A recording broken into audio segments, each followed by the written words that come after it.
All right. Um, Hello, everyone.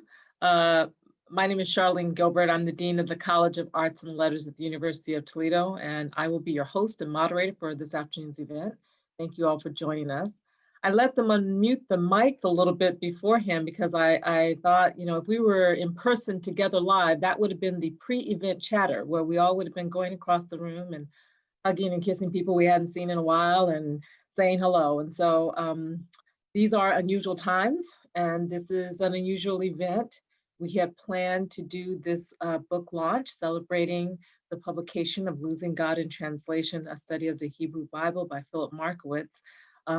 We were going to do this in the library at the University of Toledo. We have a beautiful library, it would have been a beautiful space, and we all would have been in community together.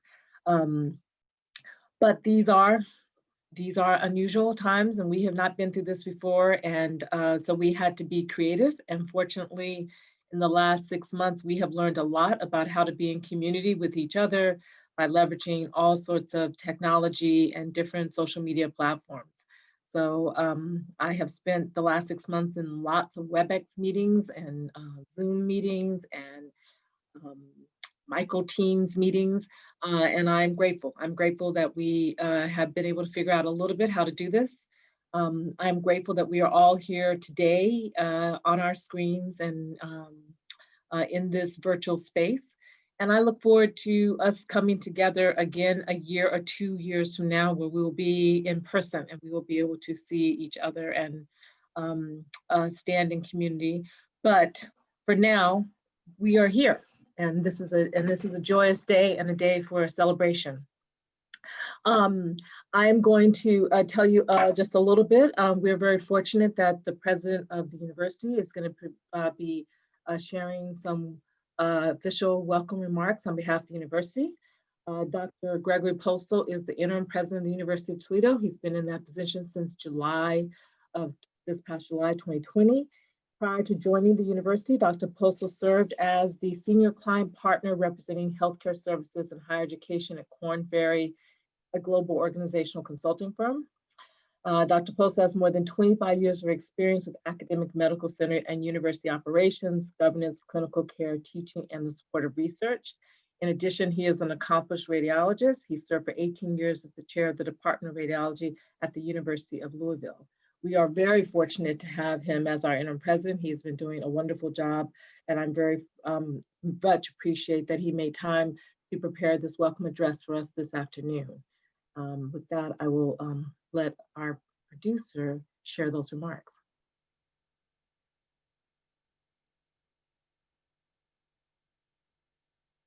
The University of Toledo is honored to celebrate the life and legacy of Philip Markowicz, a Holocaust survivor who was a cherished member of the Toledo Jewish community. Philip Markowicz was an incredible man who faced unimaginable tragedy during his lifetime. After the Nazis invaded Poland, he survived concentration camps and a death march, but sadly, many of his family members did not. Despite those horrific experiences, Philip Markowicz remained full of love, hope, and creativity. We are grateful he chose to settle his family here in Toledo and share his experiences so the world could be a better place. We are also grateful to his children for being here today and for helping to create a permanent testament to his scholarly work housed in our Department of Philosophy and Religious Studies. Thanks to their generosity and the support of others in the community, we are also announcing the establishment of an endowed professorship in Judaism and Jewish Biblical Studies in the name of Philip Markowicz. Today, we also celebrate the release of his second book, Losing God in Translation, a study of the Hebrew Bible. Thank you to the Markowicz family. Your father and his work will continue to inspire students for generations to come.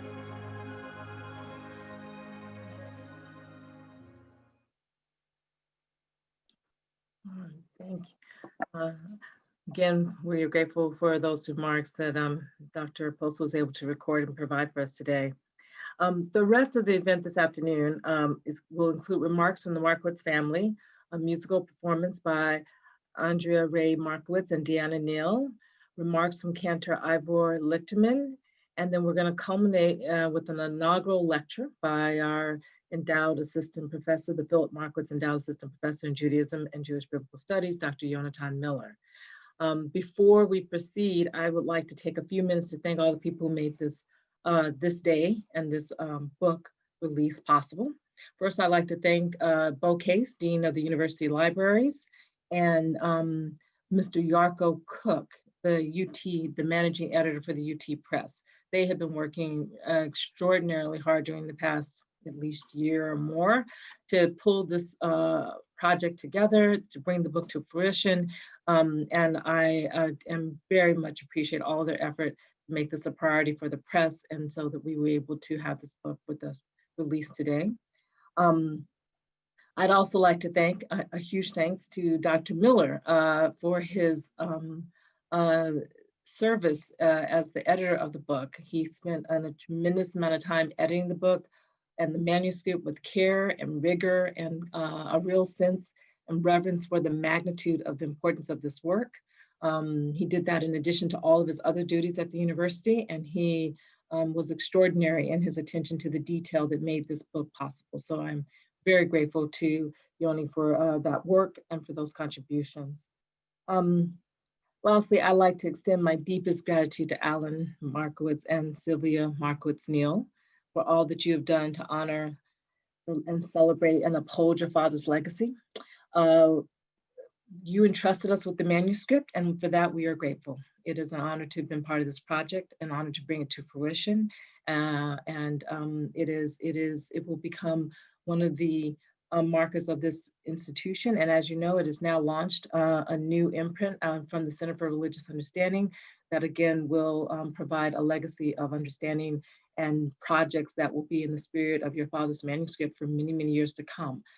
You have no idea how you have changed us and how you have enriched us. And we are very grateful for the opportunity to release the book, the opportunity to house the professorship, and the opportunity to kind of be part of your family in some ways.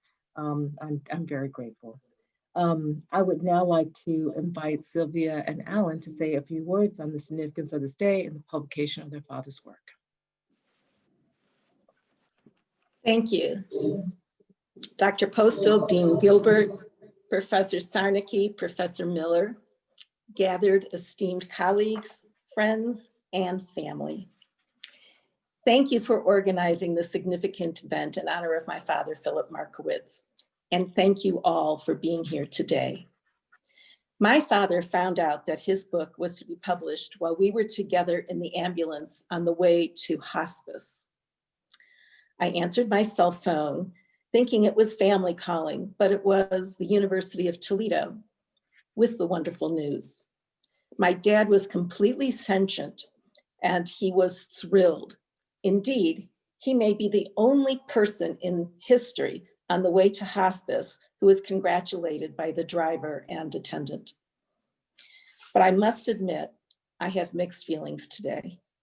I wish he was here.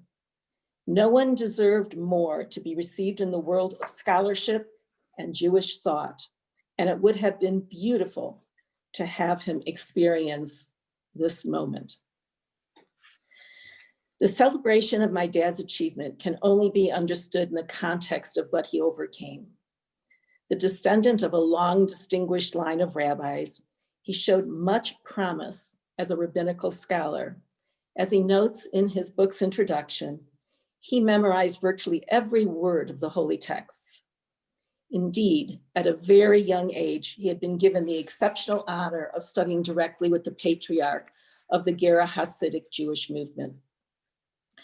My dad was ripped away from his destiny by World War II and the Holocaust, the Nazi attempt to subject the world to unfathomable tyranny and exterminate the Jews through humiliations, starvation, slavery, and death, by putting millions in gas chambers. With searing simplicity that evokes our deepest understanding, my dad dedicates his book to his extraordinary rabbi father, who died a miserable death of degradation at the hands of the Nazis, but nonetheless conveyed to his son at this bleakest moment the positivity of life, of hope, of universality, of transcendence. Anyone who knew him will agree that these very characteristics defined my dad. He was the eternal optimist. As he promised his father, he continued to study Torah, but with the added lenses of secular philosophy and history. He was an extraordinary autodidact, even throughout the war, seeking out scholars and intellectuals among fellow prisoners. He creatively found his own way to an understanding of the original texts of his youth, the Torah and Talmud, and we are the beneficiaries of his unique voice today with the launching of this book. As Professor Miller aptly notes in his foreword, the book represents the culmination of a life's work, both literally and figuratively. After surviving the Holocaust, losing everyone but his beloved brother, Henry, he met my wonderful mom of blessed memory in displaced persons camp, married and had my brother there in quick order, and immigrated to Toledo, Ohio, where I was born.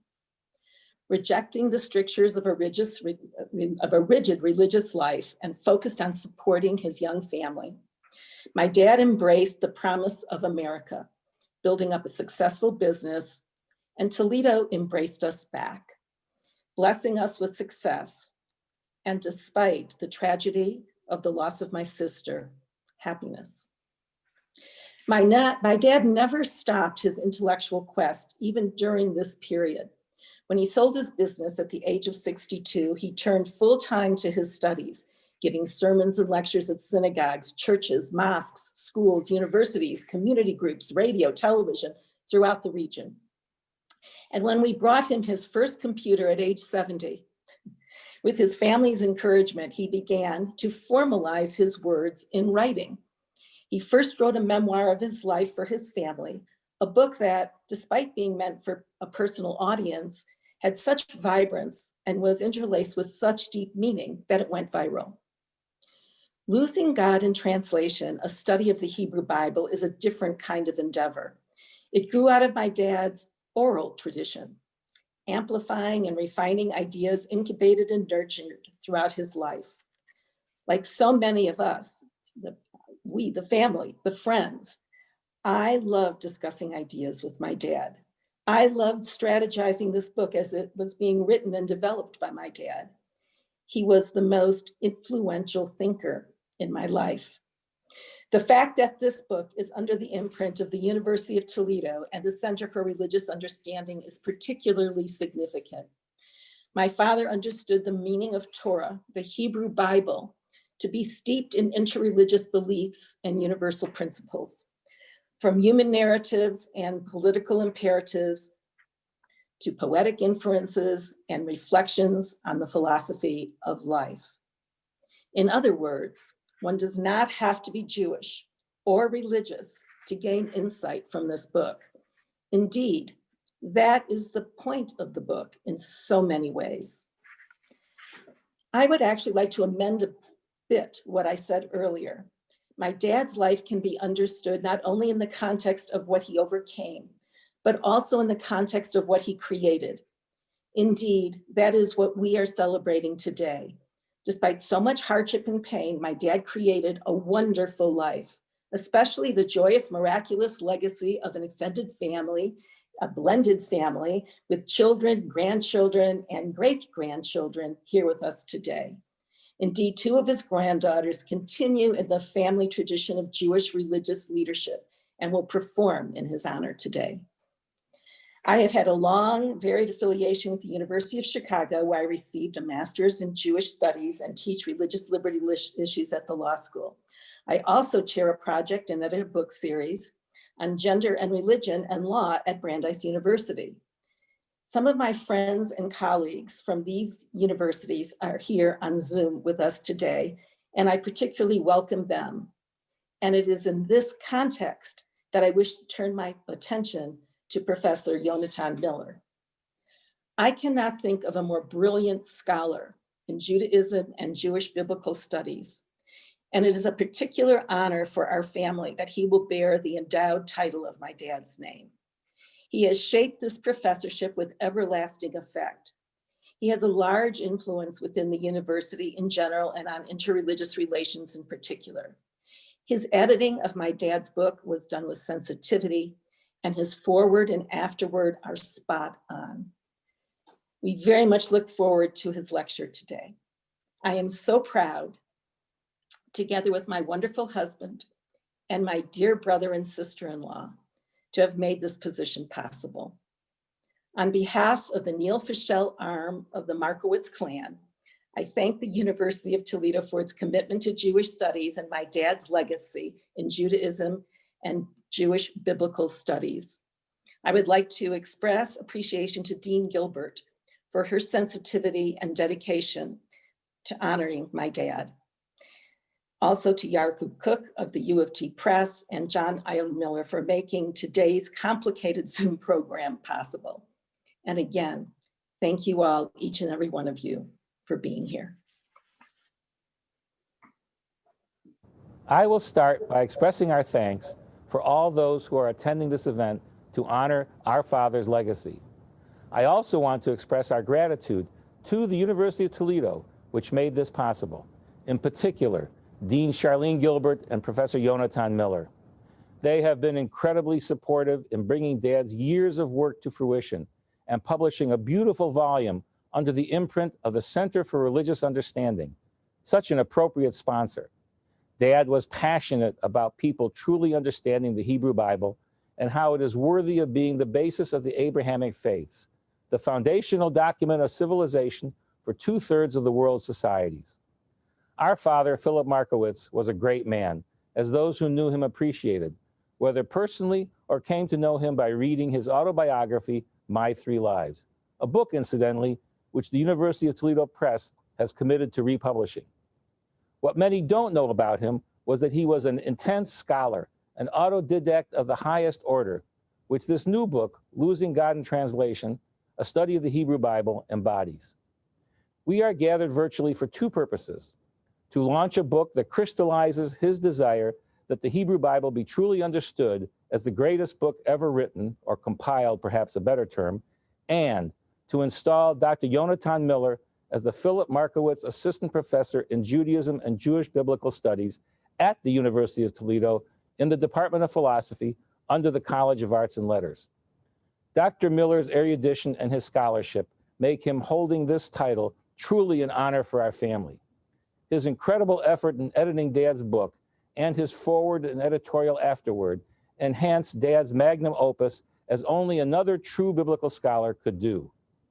I am sure there are many of you out there who, like me, until I discussed with Dad over the course of many years and read drafts of his book, think of the Hebrew Bible as an interesting collection of stories and myths within which are found some admirable rules of behavior in spite of some not so admirable events and examples of misbehavior.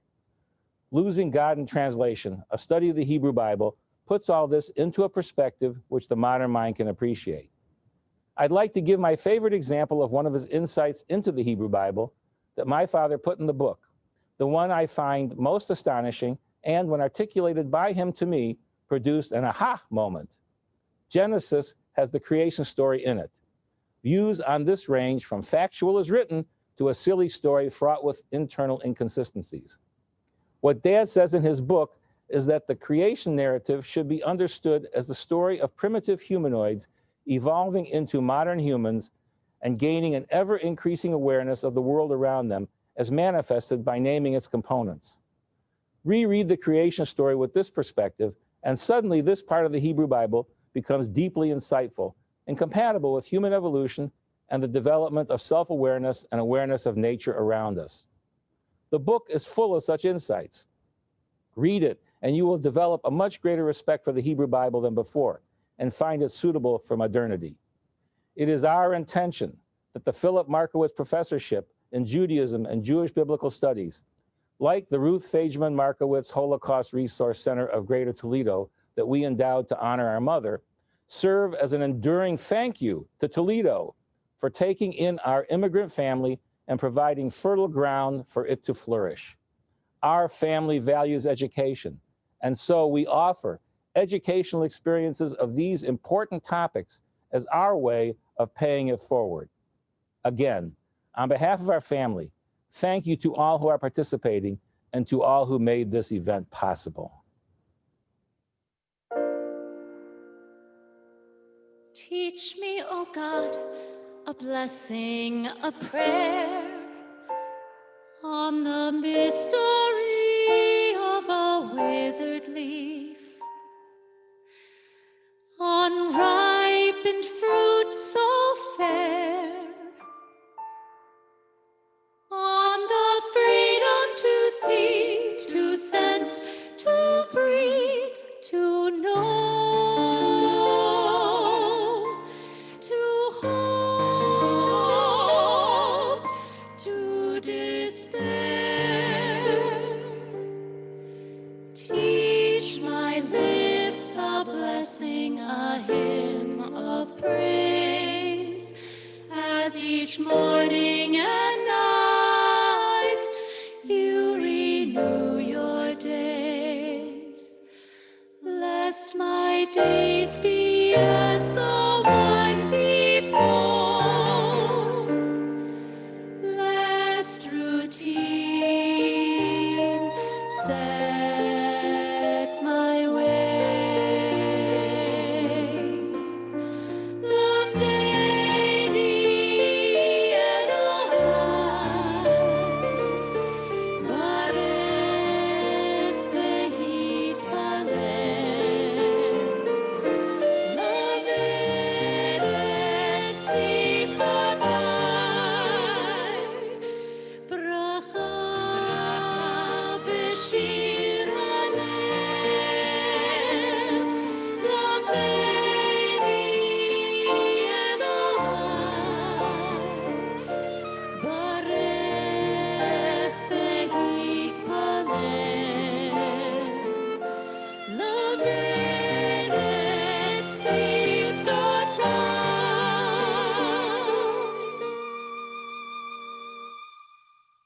bracha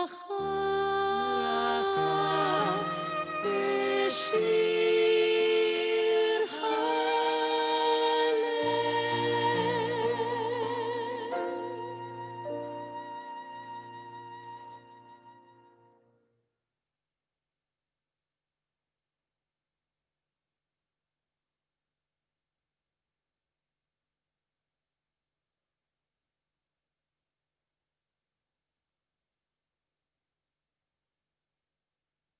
Hi, it's so wonderful to be here virtually with everyone in honor of my grandfather's legacy. It's been such a joy to continue his passion for Jewish learning, along with my cousin Andrea, in our work in the Jewish professional world. The phrases of the song I wrote that you're about to hear were taken from Isaiah 66, which is read when Shabbat falls on a new month. I was moved to write this by the rare feminine imagery, not only of Jerusalem, but of divinity, of God as mother. And it felt fitting to share this around my grandfather's new book, exploring the true nature of what God is. My grandfather was a supporter of strong women always. And in addition to being a brilliant scholar, his family was always the top priority.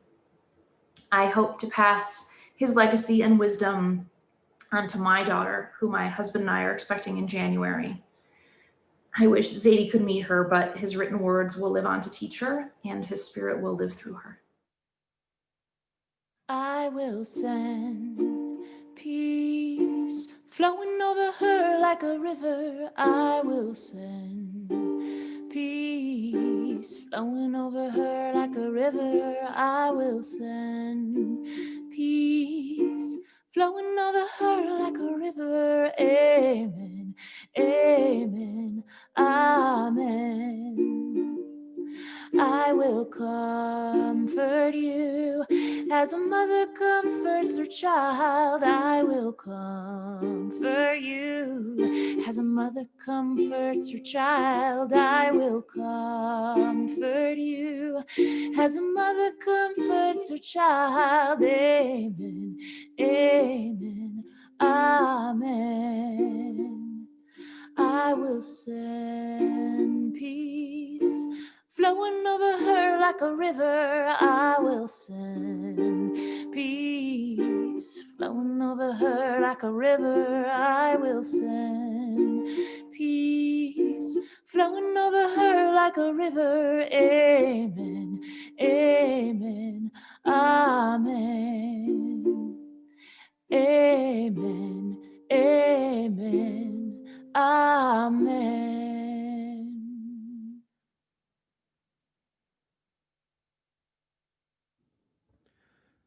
I am honored to have been invited to participate by offering a message in tribute to our dear, dear Philip Markowicz, Alav HaShalom of blessed memory, for the milestone publication of his book, Losing God in Translation, which I eagerly am anticipating getting my hands onto and reading, as well as the University of Toledo's milestone establishment of the endowed professorship in Judaism and Jewish Bible studies in Philip Markowitz's name.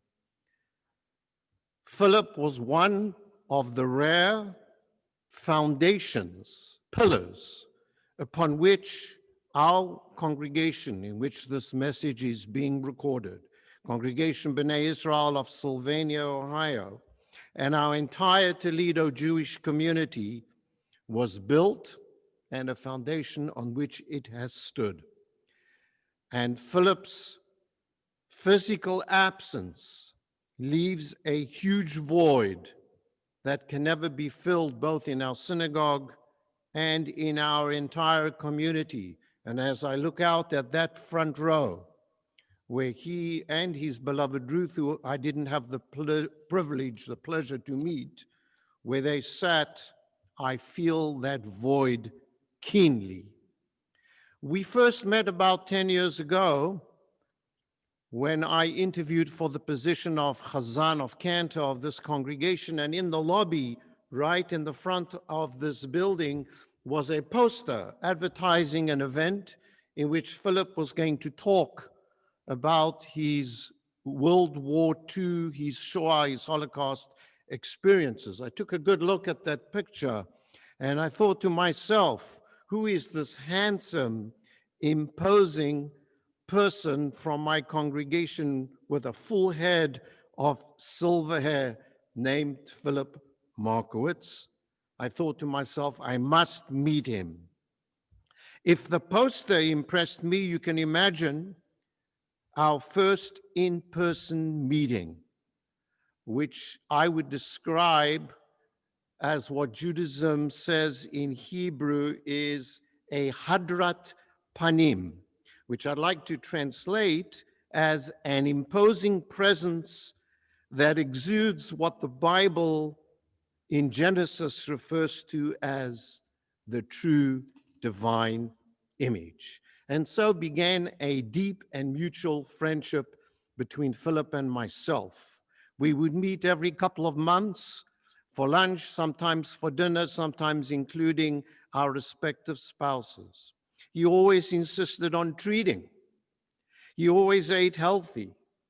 We discussed Torah, Bible, we discussed world affairs, Middle East affairs, and he shared his ideas liberally for the book that he hoped would be published one day. We often agreed, sometimes we disagreed, but he always backed up his assertions, quoting easily, the words jumping off his mouth, off his tongue, words from the Torah, from the Bible, from the Talmud, from the commentaries, from our sages, but very often his own unique perspective on life, on the Bible, on Talmud, and on world affairs. I have no doubt that had World War II and the Shoah, the Holocaust, not disrupted his life so violently, so abruptly, he would likely have gone on to become one of the world's great rabbinic luminaries, or perhaps totally the other side of the coin, because of his golden hands, maybe a great engineer, a great architect, a great builder. His brilliance his knowledge, his Menschlichkeit, as we say in the Yiddish language, meaning his genuine humanity, his being a true gentleman, will now live on through the publication of this next book of his, so that not only local audiences, but perhaps worldwide audiences can now be exposed to this great legacy of our own Philip Markowicz. And I'd like to close with a quote from his first book of his life's experiences. He says, I quote, "My spirit could be where I wanted it to be." This is a formula he used to help survive the Shoah, the Holocaust. And I now say to Philip, to his family, and to all of us, his spirit is right here in this sanctuary, in this community, in the University of Toledo, in this book that the whole world can now enjoy his unique and special insights. Yehei Zichro Baruch, may Philip's memory be a blessing to us all. Thank you.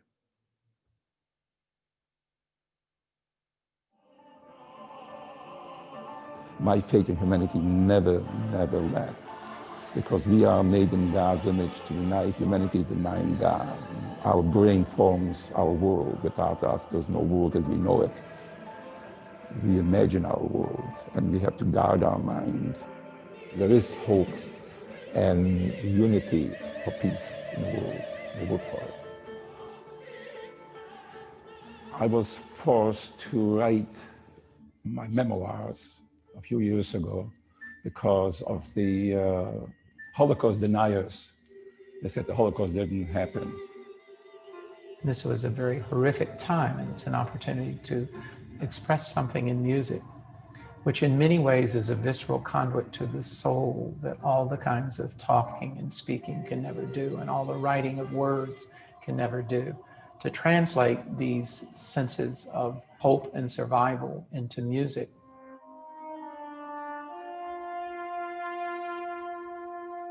The book of Ecclesiastes starts with, "To everything there is a season, a time to cry and a time to laugh, a time to mourn and a time to dance, a time to keep silence and a time to speak." When I was a youngster, I read these verses many times, but only later did I discover the meaning of these words. The main name of God in the 5 books of Moses is constructed with 2 words. Yah means God. Hove. Hove is existence, the presence, everywhere, in everything.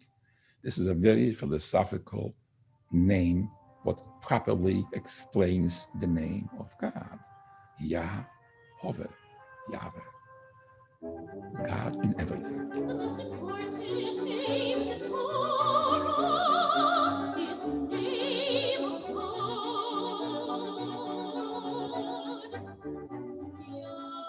Rabbi Puko, Yehiel, you have an issue with the name of God. And my father also has points of view. The Jewish people know only the name of God.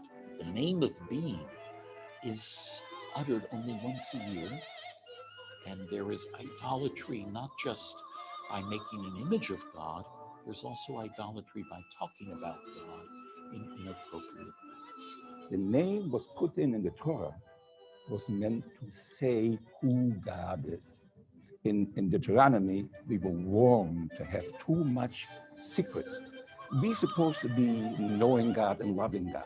How can you love God if you don't know who it is? The Torah is divided into 54 portions to be read every week in a yearly cycle in all of the synagogues in the world. Each week is named after a particular portion of the Torah that is read that week and has its particular lesson. For example, Genesis teaches us not how the world was physically created, but articulates the development of human awareness of the world and of self. It is the history of the dawning of human civilization, from the beginning of intelligence, social consciousness, and organization, to something surprisingly close to where we are now. You believe that we created God. I believe God created us. Wait a minute.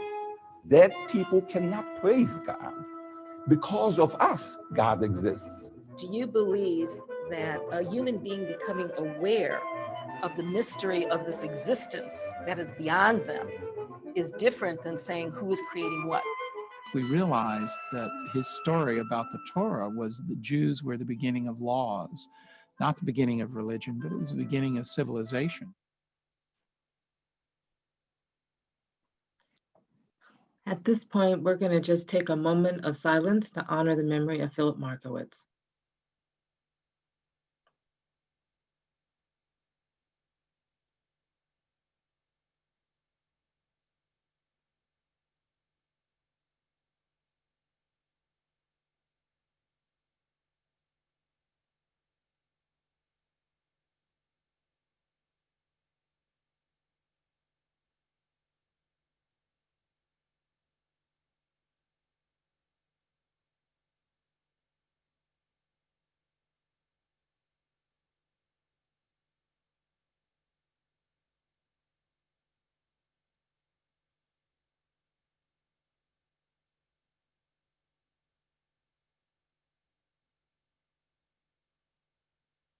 Hi, everybody. My name is John Cernecki, and I'm chair of the Department of Philosophy and Religious Studies at the University of Toledo. I'm grateful for everyone joining us on this occasion, which of course is bittersweet. How wonderful it would have been for Philip to have been with us tonight, to be able to celebrate with us this wonderful achievement. My job this evening is to introduce you to and tell you a little bit about Dr. Jonathan Miller, who's both the editor of the book we are celebrating tonight, but also being installed this evening to the Philip Markowicz Endowed Professorship of Judaism and Jewish Biblical Studies. Hence, before we move to Dr. Miller's remarks this evening, I'd like to say a few words about Dr. Miller as he moves into this new position at the University of Toledo. This endowed chair not only honors Philip's memory in our community, but also is interested in exploring the Hebrew Bible and the Talmud. Philip's early education showed that he was an Alui, a Torah prodigy in the broadest sense. Unfortunately, his progress towards this vocation was brutally interrupted by the Nazi invasion of Poland and their subsequent atrocities. This included the murder of nearly his entire family. Only he and his brother survived. That he continued to work through these ideas, surviving the Holocaust, raising a family, and building a life in Toledo is extraordinary. This work is a testament to his spirit, his intellectual curiosity and drive. It also represents a victory against those who sought to eradicate Judaism and its rich intellectual tradition. In Dr. Miller, we have someone who's not only able to preserve Philip's intellectual legacy, but also extend his passion for critical engagement with Jewish sacred texts. We are grateful that Dr. Miller was able to shepherd Philip's books to publication, bringing together his manuscript as an editor and supplying both a helpful preface and an afterword. This was a big project, but the book we are launching tonight proves the value of that effort. This project was a serious investment in time, indeed, but I remember one day, as he was finishing the project, Yoni shared with me his feelings about the book. He said, you could feel how the book represented the summation of one person's lifelong engagement with fundamental questions about the Jewish Bible and the nature of the divine. It was, he said, suffused with wisdom and reflection, and showed someone who didn't stop or wouldn't stop tackling big questions in the face of aggression and tragedy.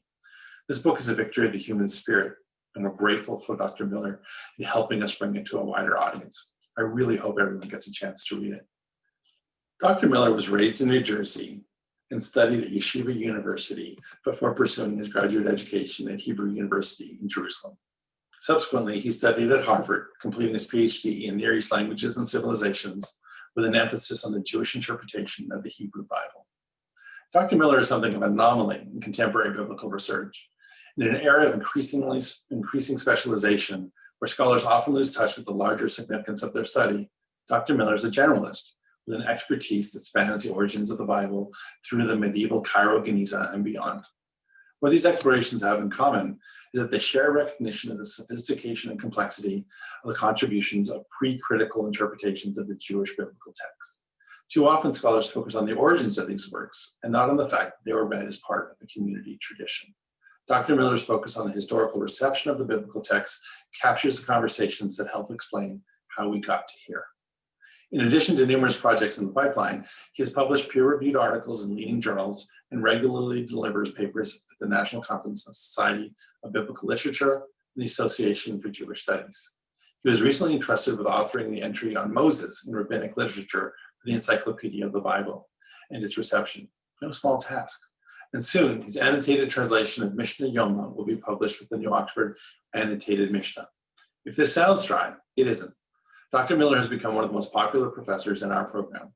He is a gifted teacher of Jewish studies and world religious traditions. Not only has he excelled in the classroom, he's also brought his skills to the community, where he's offered both talks and programs in the history of Judaism and Jewish scriptures. I can tell you that his enthusiasm for the material is contagious. In the past year, I've read 2 histories of the Bible, a history of ancient Israel, and a book on the Cairo Geniza. His students show a similar passion for this material. One of his students wrote me this year to tell me that Dr. Miller is simply the best professor he's ever had. And indeed, he said, the best he ever will have. This is a consensus view. We are very lucky to have him. I led the search committee that hired Dr. Miller. His application stood out for many reasons. His education at Harvard and Yeshiva. His interview was particularly impressive. His research is fascinating and a perfect fit for our program and this endowment itself. And as we have seen, his teaching is outstanding. It's important to recognize, make no mistake, that we would not be able to bring a scholar of Dr. Miller's caliber to the University of Toledo without the Markowicz Endowment. These funds make ambitious hires like Dr. Miller's possible, and your continuing support to grow the endowment will help us maintain this position and support Dr. Miller's work both at the university and in the community. We've seen in the past few years a horrific rise in anti-Semitism and intolerance. Positions like this help combat ignorance and racism and point the way towards mutual understanding. I'm grateful to the Markowicz and Neal families for their unwavering support for this position. And I'm proud to have been part of establishing Dr. Miller in this position. So please, join me in welcoming Dr. Jonathan Miller, the Philip Markowicz Endowed Chair of Judaism and Jewish Biblical Studies. Thank you, John, for that most generous introduction. And it is an honor and a privilege to celebrate with so many of you, both near and far, the remarkable life and intellectual journey of Philip Markowitz, as reflected in his book, Losing God in Translation. I can't begin my remarks without taking some time to offer Hakarat HaTov, my thanks and my gratitude to all of those who made this occasion possible. First and foremost, to the Markowitz family, to Alan and Hinda, Sylvia and Dan. You know better than anyone that Philip's imprint on the world was already indelible during his lifetime, but your generosity ensures that his legacy will be perpetuated for many years to come. Thank you for making this position possible, and thank you for entrusting me with the honor and the responsibility of carrying your father's name alongside my own. To Dean Charlene Gilbert, none of this, from the endowment to the smallest detail of this event, would have happened without your singular devotion from day one to seeing this position come to fruition. Thank you for your unwavering support, your wisdom, and for your leadership of our college during these challenging times. To my chair, Dr. John Sarnecki, you have a long and storied record of standing up for this position. I may have waited impatiently, but I never doubted that this day would come, in large part because of your dedication to the continued existence of this position. And to all of the wonderful people who made and are making this event happen, the indefatigable John Idemiller, Remy Darby, Cam Norton, Debbie Corkins, and Terry Garcia. And last but not least, Achrona Chaviva, Rebecca. Thank you for being my partner on this journey to Northwest Ohio, for supporting me through good times and bad, and for being there with me every step of the way. You might have heard the phrase, publish or perish, an admonition commonly offered to junior academics like myself. Some 2,500 years ago, Kohelet, the author of the book of Ecclesiastes, whom Philip quoted just a few minutes ago, whom you heard in the video, taught a related message, and I quote, "Of making books there is no end. Asot lecha sfarim harbe ein kates." This has been the standard English translation from the classic King James edition through the late 20th century New Revised Standard Version. However, this ancient Hebrew text was not punctuated for at least 1,500 years after it was written, and that would open up another possible reading. Make many books, you will have no end. You, the author, your writings will live on in perpetuity even after you have left this world. It was true for Ecclesiastes, and it is true for Philip Markowicz, whose work we celebrate today. As Sylvia mentioned a short while ago, mere weeks before Philip's passing in 2017, as he was in an ambulance being transferred from his home to hospice, his book was accepted for publication with the University of Toledo Press. Not long after his passing, I was given the responsibility of editing the manuscript and shepherding it through the publication process. All told, I worked with the text for close to 2.5 years. I argued with it. I collected, and I continue to collect, books and articles on the myriad of topics raised in it. And I heard and continue to hear Philip's unmistakable voice in its pages. And ultimately, I was able to draw on Philip's wisdom even after his passing. And I urge all of you to get the book and to do the same. Philip's book has layers of meaning that will satisfy even the most skeptical readers.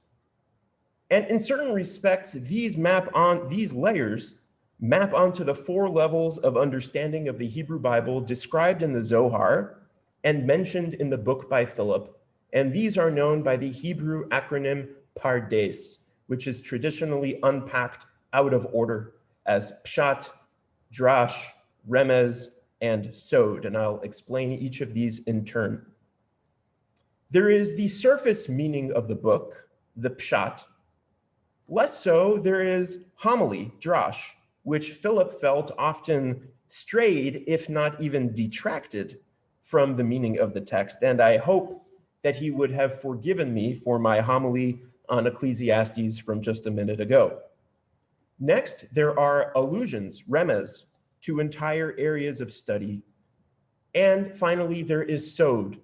There are those things which will remain concealed to us now that Philip is no longer in this world. Today, I would like to focus on the remez, the elusive, and highlight one of the big ideas alluded to in the book, which I mentioned in the title, and that is reality as spirituality.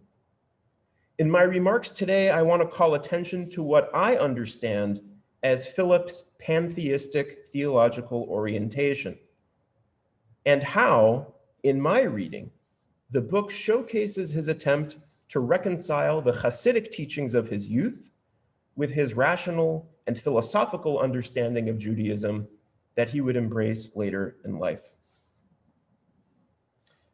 At the core of the book is Philip's argument that the key to understanding all of existence is one of the names of God, as it is written in the Hebrew Bible.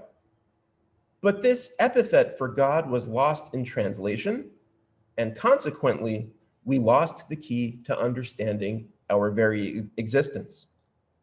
Now, the name of God was lost not only in vernacular translation, be it Greek Kyrios, Latin Dominus, English Lord. It was lost even in the Jewish tradition, which, on account of the unparalleled sanctity of the 4-letter tetragrammaton, which I will represent with YHWH, the Jewish tradition substitutes Adonai, which literally means my Lord. In some manuscripts of the Dead Sea Scrolls, the sacred name is omitted altogether and is substituted with 4 asterisks instead. In others, it is written in Paleo-Hebrew. And to this day, a sofer stam, a professional scribe who writes a Torah scroll, must undergo ritual immersion before writing these sacred names. As you heard in Philip's unforgettable words earlier, he had the utmost conviction that this name was comprised of two parts, Yah, meaning God, and Hoveh, meaning existence. For Philip, this was not just the meaning of God's name. It was a statement about the nature of being, and it was meant to be understood universally. In other words, because this name of God means God existence, it follows that God is existence, that the universe is suffused with God, that everything is God. This goes well beyond the idea of divine immanence, that God is active in the world. The notion that everything is God, or to use one technical definition, the idea that, quote, God is the unified totality of all things, end quote, is better known as pantheism, from the Greek pan, meaning everything, and theos, meaning God. Now, of course, pantheism is a technical term that would not have been known in the small countryside shtetl in which Philip was raised. But the idea that God is everything would have been thoroughly grounded in the Hasidic traditions which Philip would have been taught in his youth. Yet Philip's argument went even further. He would argue, I think, that pantheism is not a novel Hasidic idea or a piece of mystical esoterica. He argues instead that a pantheistic orientation is inherent already within the text of the Hebrew Bible, and it goes all the way back to ancient Israel. And he would argue further that the Hebrew Bible cannot be properly comprehended without first recognizing this specific theological orientation. Today, I would like to evaluate this argument with the hope of illustrating how different modalities of reading the text can yield radically different, although perhaps equally valid results. Now, my students can tell you that one of my methodological catchphrases that I often use in class is that we shouldn't make claims of the text that the text does not make of itself. And I state this most often when we read texts about God, and students encounter ideas that run counter to their presuppositions about God. And I encounter this especially frequently with regard to Maimonides' 13 articles of faith, particularly his position on the anthropomorphic qualities of God. Maimonides, Rabbi Moses ben Maimon, the great 12th century Egyptian scholar of Jewish law, philosophy, and medicine, spends much of his philosophical work, The Guide for the Perplexed, saying that when the Hebrew Bible describes God using human terms, the text does not actually mean what it says. Maimonides agitates for an explicitly Aristotelian model of a transcendent God and reads against the grain of the text to achieve that end. Now, why Aristotle's philosophy should supersede what the biblical text says in its own words, and why it should be allowed to openly contradict the teachings of the classical rabbis, I do not know. After years of being told that one cannot disagree with Maimonides, I can only say that there is deep and cutting irony in the fact that one must affirm a variation of Aristotle's theology as a litmus test for Jewish orthodoxy. This is one of the many reasons why it's important to study Judaism from a historical perspective. Otherwise, we're left with the famed circular reasoning of Tevye the milkman, who asks, how did this tradition start? And he answers, I'll tell you, I don't know, but it's a tradition. But you don't even need to study history to read the biblical text on its own.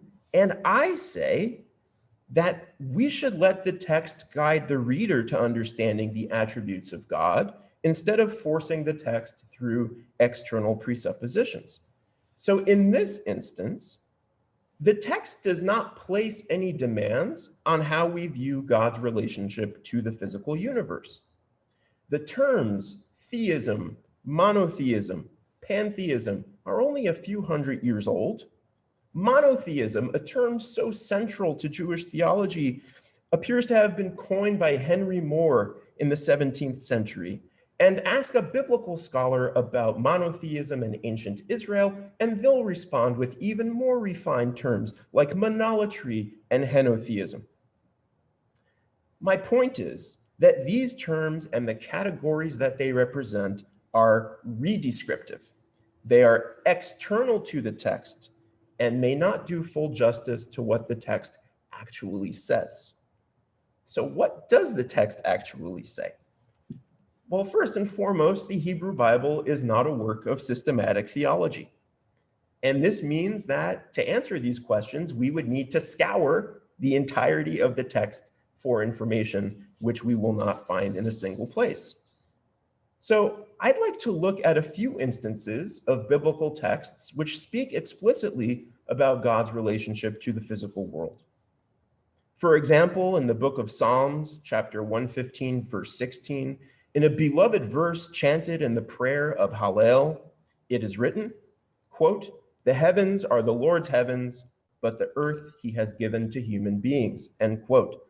Hashamayim, shamayim ladonai, v'haaretz natan levnei adam.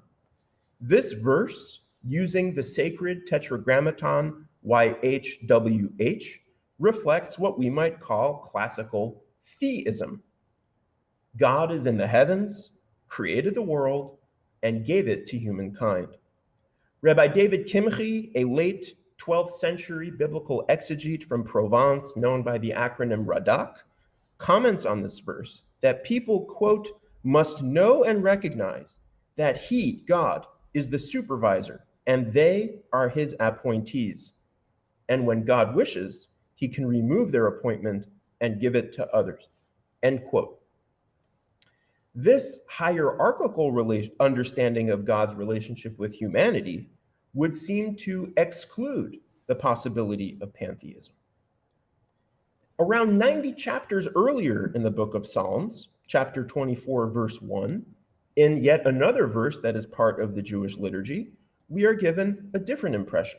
Quote, "The earth is the Lord's and all that is in it, the world and those who live in it. L'Adonai haaretz umloah tevel v'yoshvei va." If the earth and all that is in it is God's, does this mean that the world is God? The simplest sense of this verse is one of a possessive or even a transactional relationship. The products fashioned by an artisan belong to the artisan. In a few weeks on Yom Kippur night, in one of the beautiful liturgical poems that is recited, Ki hine kachomer, it speaks explicitly of God with this imagery, describing him in terms of seven different artisans. You, God, are the artisan. We, humanity, are your creation. Another potential text, also a part of the Jewish liturgy, in the book of Isaiah, chapter 6, verse 3, states, "The whole earth is full of his glory, melo chol haaretz kavodo." But again, the notion that God's glory fills the world is a statement about God's immanence, God's presence in the world, which is decidedly different from God being identical with the world. Now, if I were to object to Philip's argument on the basis of these verses, he would likely respond, and I'm sure of this, that I am reading the text too literally, and that the literal sense of the text, the pshat, does not exhaust all of the possibilities of meaning in the text. And moreover, there is a deeper meaning, which requires a special level of comprehension, and maybe Philip would have even chided me for not reading his book closely enough. And here I would have loved to have challenged Philip in conversation and have asked him the same methodological questions which my doctoral advisor burned into my consciousness. When I would make a certain claim about what the biblical text says, my advisor would ask me the following three questions in succession. Is this what the text says? Is this what you say? Or is this what you say the text says? I don't know how Philip would have responded, but my sense is that he viewed the text as inherently cryptic, that it could not be understood without proper interpretation, and that what I say is the simple sense of the text is lacking in understanding and depth. So I think Philip might very well have agreed with me and conceded that the text does not actually say that God is the universe, but he would have also said that the text does not stand on its own and it needs to be mediated through the process of interpretation. Or to use another metaphor, that the text contains certain raw materials, which if correctly identified, combined in the right proportions, and exposed to the proper catalyst, would yield these ideas. And hopefully this will resonate with many of you, especially if you're watching from Israel, where it's around midnight. A handful of coffee beans is not coffee. The beans need to be dried and roasted, ground to the right consistency, intermingled with hot water, and strained. That makes a cup of coffee. For Philip, the Torah is like the coffee beans. It is at quite a remove from its ultimate palatable form. But for me, as an academic who studies these texts, I want to know where the coffee beans were grown, who planted them, what varietals they are. I want to understand the soil, the terroir from which they were nourished. And I want to examine the historical and technological conditions which led us to the refining and extraction process that led us to this most delectable of beverages. So we can debate whether pantheism is a biblical idea, and we can disagree, and we can acknowledge that our disagreement is not a zero-sum matter of right or wrong, but rather an outgrowth of the presuppositions that we bring to the text and the different modalities with which we read it.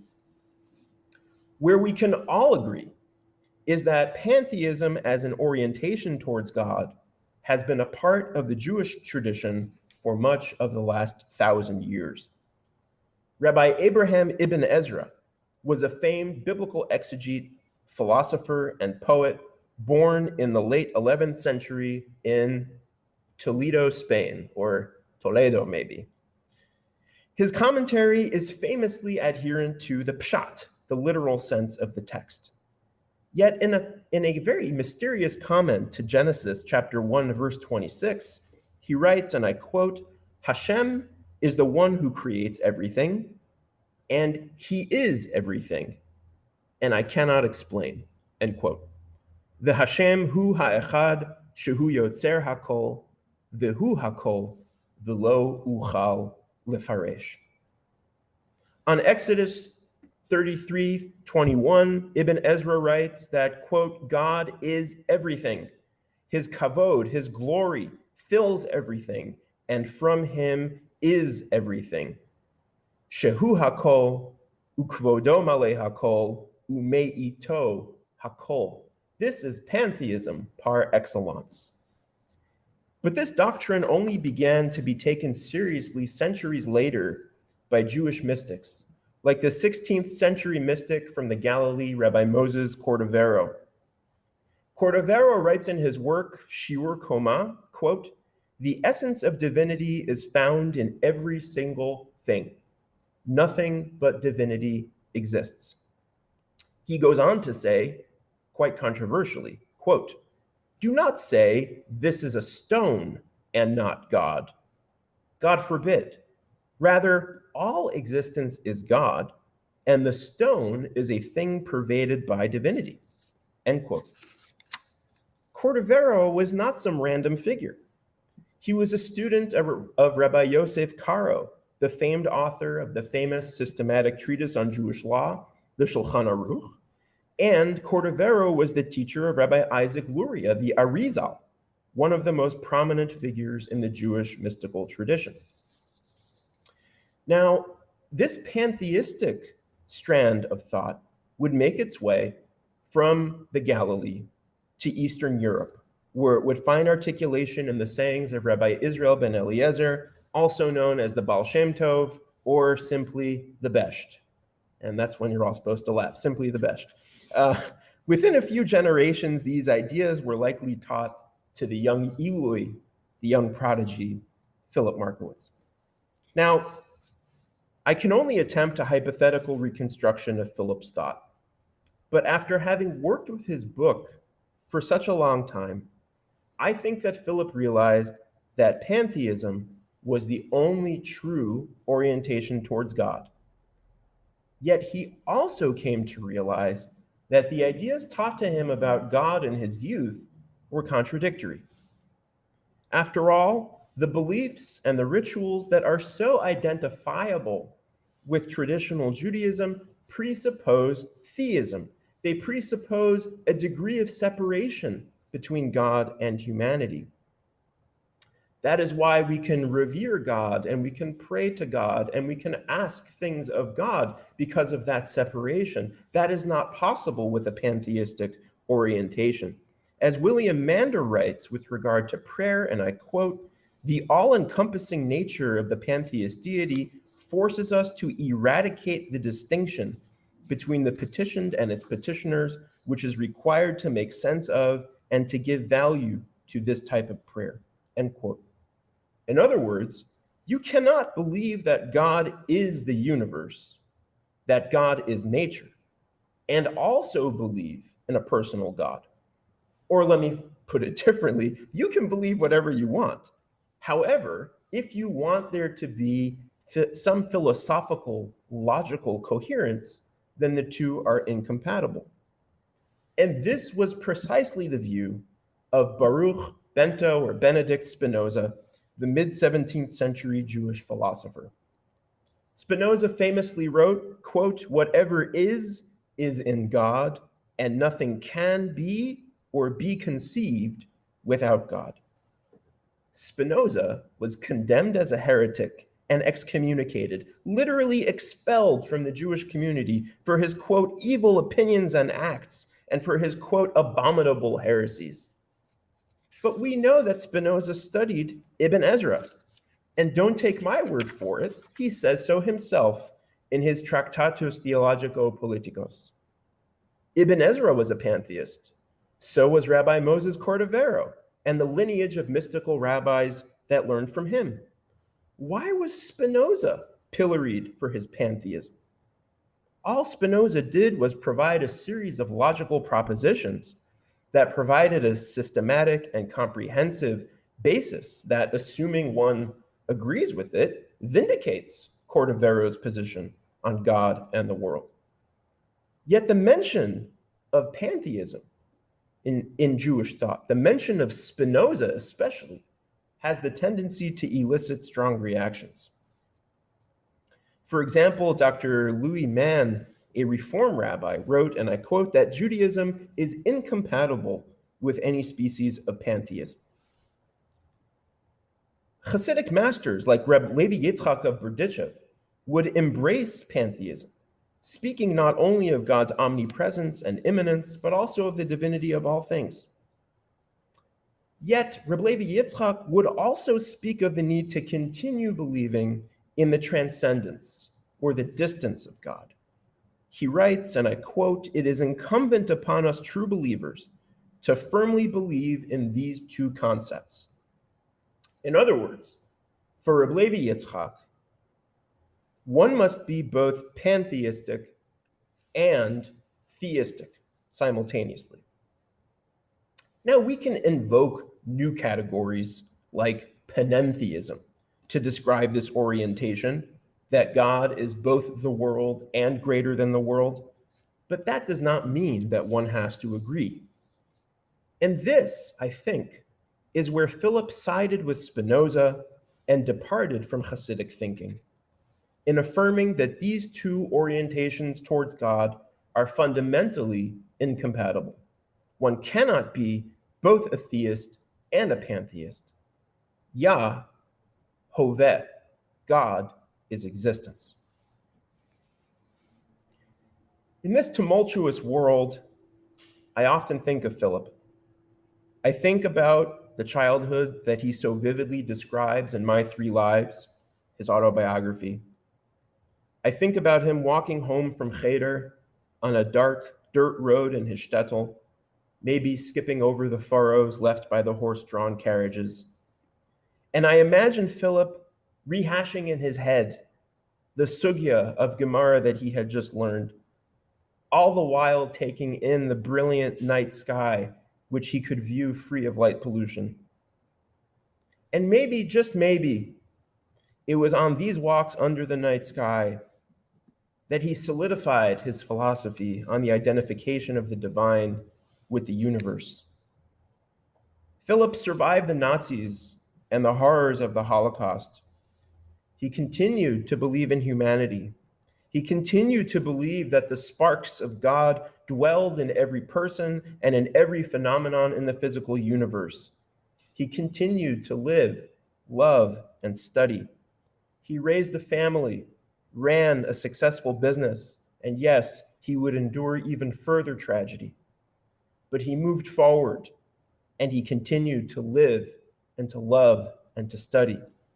This position is a memorial to the life of a remarkable man who lived a life of learning, a man whose learning lives on with his writings and with this position.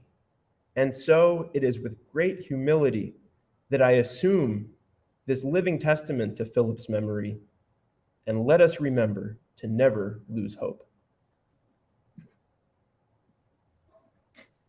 Thank you. Please join me in thanking Dr. Miller for those brilliant comments. Thank you so much for Yoni, if we were there, you'd hear a round of loud applause. So I hope you can feel the love and the appreciation coming through the screen. We are deeply grateful and honored that you will hold this title and that you will carry this mantle forward.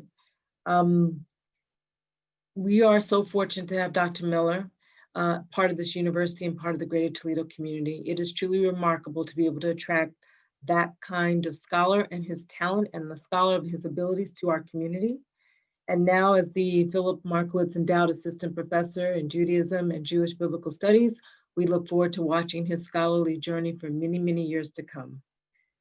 Again, I'd like to thank you all for joining us this afternoon. I'd like to give my deep thanks to Alan and Sylvia for making this all possible, for their generous gift for this endowment, their matching gift, and everyone who has contributed to the endowment over the years. I'd like to also just remind all of you that what we did here today, what we do here every year when we will gather for the Philip Markowicz Endowed Lecture, I feel like we are casting the memory of Philip Markowicz into the future, because there will always now be an endowed Philip Markowicz professor at the University of Toledo. My children, your children, will one day sit in that room in our places. They are the future. And they will know that love beats hate every day.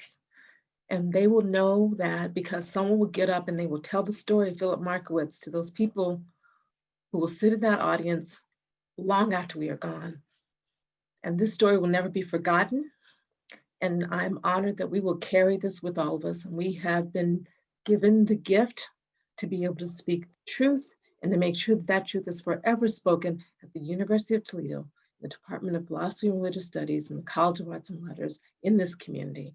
And I am so deeply grateful to be part of that story. I'm deeply grateful to be part of that story with all of you. Thank you. We're going to close this evening with a few final words from Mr. Philip Markowicz.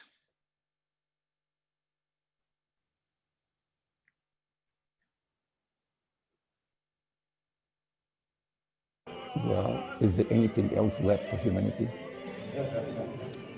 You have no choice. We have one life. This is it. If you deny it, I mean, you might, no. Life is very important. We have setbacks, all right? We have a lot of setbacks. There's no choice. We have one life, one God, what is all encompasses in us, and we have to fight for it to make it better.